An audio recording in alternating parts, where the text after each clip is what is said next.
J'aime bien d'abord ce qu'a dit Mme Beauchamp. Ce qu'elle dit, c'est trêve de tous les côtés, là. On arrête tout. Ce qu'il faut, c'est qu'on cesse toute perturbation sociale, tout mouvement là, qui perturberait l'économie ou la société.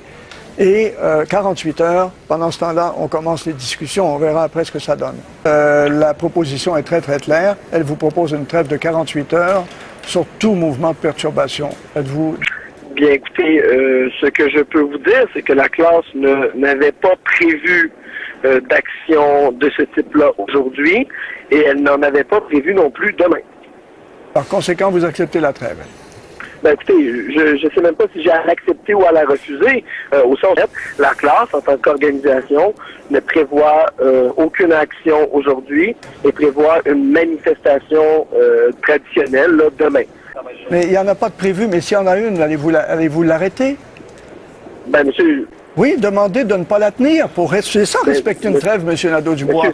C'est dire, moi aussi, je lève le drapeau blanc. Mme Beauchamp le lève, le sien. Levez-vous le vôtre.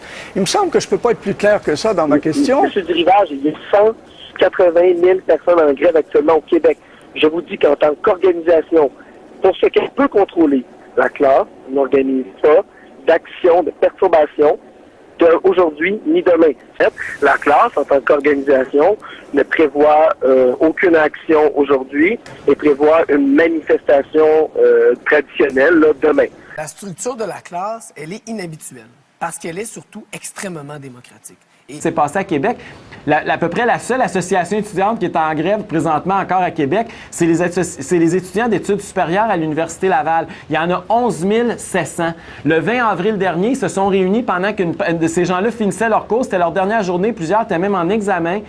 Ils ont convoqué une assemblée, même si les gens avaient déjà voté contre la grève de façon électronique et de façon secrète. Et là, ils ont fait une assemblée pour que les gens votent à main levée. Il y en a 449 qui se sont présentés. Il y en a 243 qui ont voté pour, 199 contre, 7 abstentions. Puis croyez pas, 223 étudiants syndicalistes ont fait tomber 11 700 étudiants en grève. Fait que la matière de démocratie, là, on repassera, on se comprend-tu? C'est 2 98 des étudiants, là, ils étaient soit en cours à leurs examens ou ils ont voté contre. Ça... La structure de la classe, elle est inhabituelle parce qu'elle est surtout extrêmement démocratique. Également. Il y a ce mouvement d'étudiants aussi qui veulent assister à leurs cours. On a eu des témoignages de jeunes étudiantes collégiales et universitaires qui ont assisté à un vote de continuité de la grève. Ils ont refusé de continuer la grève. Les étudiants sont sortis de la classe. Une fois que la majorité était sortie, ils ont demandé un vote à nouveau, à main levée. Tout le monde avait quitté. Et là, ceux qui sont restés, c'est évidemment ceux qui sont avec la classe, qui ont décidé, eux, de voter pour continuer la... Alors, c'est malhonnête. C'est malhonnête, ça. Ça marche pas. La structure de la classe, elle est inhabituelle parce qu'elle est surtout extrêmement démocratique. Il y avait 60 des étudiants qui voulaient retourner en classe. Ils ont voté, ça a fini 60 quelques à 30 quelques, mais étant donné que c'était pas 66,6, ils ont dit « Ah, il n'y a pas d'assemblée, on met fin à l'assemblée ». Ce matin, je lis la presse, qu'est-ce qu'on me dit? On me dit que les étudiants du cégep Maisonneuve-Rosemont ont même refusé de se prononcer sur les offres et ont prolongé la grève. C'est pas vrai, il y en avait 60 qui étaient contre, qui voulaient s'en retourner dans le cours. C'est aussi à cela qu'on s'attaque, à la démocratie. On organise des manifestations, on organise des actions symboliques de blocage, de perturbation, mais non, c'est pas dans nos plans de crisser des bagnoles à l'envers, comme on l'entendait dans les derniers jours. Considérant qu'on va être bientôt 200 000 en grève, on divise à peu près par 10, ça nous fait quand même 100 000 voitures à revirer de bord. Je pense que c'est un bon défi pour nos prochaines semaines de grève. 11, je trouve que c'est beaucoup. Moi, j'avais 16. Sont-ils bien nourris, les étudiants en grève, ou parce qu'ils travaillent fort? Là? Bien, je pense que c'est la bière, en fait. Vous savez, nous, on boit tellement de bière, je crois que c'est pas bon pour les muscles. Fait que je pense que c'est pour ça qu'on est moins fort et forte là, pour revirer les voitures. On sait également ce matin notre adhésion, plus que jamais, au principe de désobéissance civile. Des principes. Ce qui m'inquiète le plus, tout ça, je vais vous le dire, là, à part le fait que la session est en danger, c'est qu'il y a un des groupes, ce sont 3 groupes, là, les étudiants. Il y en a un qui préconise de façon explicite le recours à la désobéissance civile. Ça, c'est du sans précédent au Québec. Est-ce qu'on accepterait ça d'un syndicat, par exemple? Non. Est-ce qu'on peut accepter qu'il y a des gens qui disent, moi, là, j'ai une cause, elle est tellement bonne que je ne vais pas respecter les lois s'il le faut? Alors, vous approuvez le gouvernement qui dit on ne veut pas les avoir à la table? Bien, c'est évident. Moi, je n'aurais jamais négocié avec eux autres. Moi, ils ne m'auraient jamais vu une table.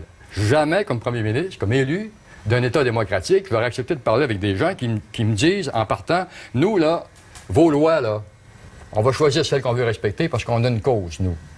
Puis on va subordonner les lois, le respect de la loi, à notre cause. Ça, si un État accepte ça, M. Bruno, ça va être quoi demain? Notre grève, elle est déjà victorieuse. Elle est déjà victorieuse parce qu'elle nous a permis de voir cette route-là, celle de la résistance. Il est là, le vrai sens de notre grève. 250 000 personnes, ça ne sort pas dans la rue parce que ça ne veut pas payer 1 625 $ de plus. Et puis le gouvernement vient de faire une proposition en vendredi dernier qui, à mon avis, a beaucoup rapproché les partis face aux étudiants qui, pour les raisons qui leur sont propres, ont décidé de demeurer inflexibles. Et quand on regarde la proposition du gouvernement, moi, normalement, là, si j'étais en négociation avec un syndicat, mettons, là où on était rendu, avec cette proposition-là, normalement, un syndicat aurait eu le réflexe de dire, bon, j'ai pas tout ce que je veux, mais j'ai beaucoup. J'ai un gain. Je le prends, je rentre en classe, je continue de contester la politique du gouvernement. Mais par contre, je mets fin à tout ça parce que les enjeux sont devenus insuffisants par rapport aux perturbations puis aux dangers qui pèsent sur la... La classe rejette à l'unanimité l'offre du gouvernement Charest alors que la FEUQ et la FEC poursuivent leurs consultations. Plutôt que 5. Mais qu'en est-il de cette offre? Est-ce qu'elle est bonne ou mauvaise? Ce que le gouvernement propose de façon globale aux étudiants, c'est-à-dire une hausse des droits de scolarité. On va tout de suite analyser ces chiffres avec Luc Godbout, donc, qui est professeur de fiscalité à l'Université de Sherbrooke. Bonjour, M. Godbout. Bonjour. Alors, dites-moi, est-ce que cette offre-là, elle est profitable de façon globale aux étudiants et à leurs familles? Bon. Ce qu'il faut bien regarder, moi j'ai pris les chiffres, là, j'ai dit, il faut revenir un peu à la base. Là. Pour les familles, pour les étudiants de premier cycle universitaire dont le revenu familial est inférieur à 60 000, il n'y a aucun perdant. La bourse va être majorée davantage que l'augmentation des droits de scolarité. Effectivement, les droits de scolarité augmentent de 1 778 $. Par contre, la bourse, lorsque les parents gagnaient 45 000 de revenus familial, avant les changements, la bourse était très faible. On parlait de 193 $. Avec les changements qui ont été annoncés, on parle maintenant d'une bourse de 5 113 $, ce qui fait que l'étudiant de premier cycle universitaire dont les parents gagnent 45 000 se retrouve avec une bourse de 4 920 $ de plus pour payer 1 778 $ de droits de scolarité accrus. Et donc, il s'enrichit. Ce serait plus avantageux. Ça serait clairement plus avantageux. Et dans son cas, les prêts ne sont pas majorés, ce qui fait que ce n'est pas de l'endettement, c'est vraiment la générosité de l'aide financière aux études parce qu'on a réduit la contribution des parents. Effectivement, si vos parents gagnaient 60 000 puis vous étiez à l'université à temps complet, vous n'aviez pas droit de bourse. Vous aviez droit à un prêt, mais vous n'aviez pas droit de bourse.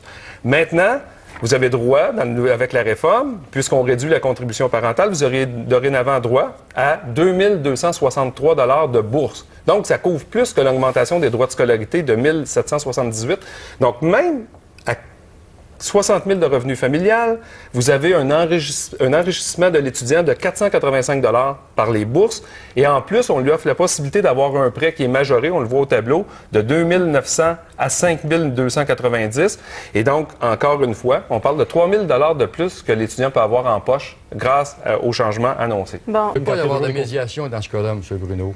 Il ne peut pas y en avoir. Pourquoi? Parce qu'une médiation, quand les partis décident d'aller dans une médiation, d'abord, il faut que les deux soient d'accord. Il faut qu'ils s'entendent sur un médiateur et il faut qu'elles soient d'accord pour en faire une. Pour être d'accord, ça veut dire qu'on se met dans une prédisposition d'esprit où on va faire des concessions, où on va être flexible. Tout le monde comprend ça. C'est pas dit, c'est pas écrit nulle part, mais moi, j'en ai fait beaucoup de médiations, j'en fais beaucoup. Quand ça commence, là, comme médiateur, là, je rappelle aux partis que si elles sont là, c'est parce qu'il va y avoir des concessions à faire. Bon. Mais du côté des étudiants, ils n'en font pas de concessions. Puis, entre autres, le groupe dont je viens de parler, eux autres, c'est leur tactique de ne pas en faire. Ils ont pris des votes de grève pour dire on va être en grève jusqu'à ce qu'on ait la gratuité scolaire ou qu'on gagne complètement. Jusqu'à ce que le gouvernement ait cédé. On va faire la grève. On ne voit jamais ça dans les négociations. Alors là, la session court. Et le gouvernement, lui, il faut reconnaître, moi, écoutez, là, je suis pas... le Parti libéral, c'est un parti que j'ai combattu, puis moi, je suis pas là pour défendre le Parti libéral, là. Mais je constate que le gouvernement, vendredi, a fait un pas important que les étudiants n'ont pas analysé correctement et qu'ils auraient dû apprécier sa juste valeur. M. Bouchard, merci.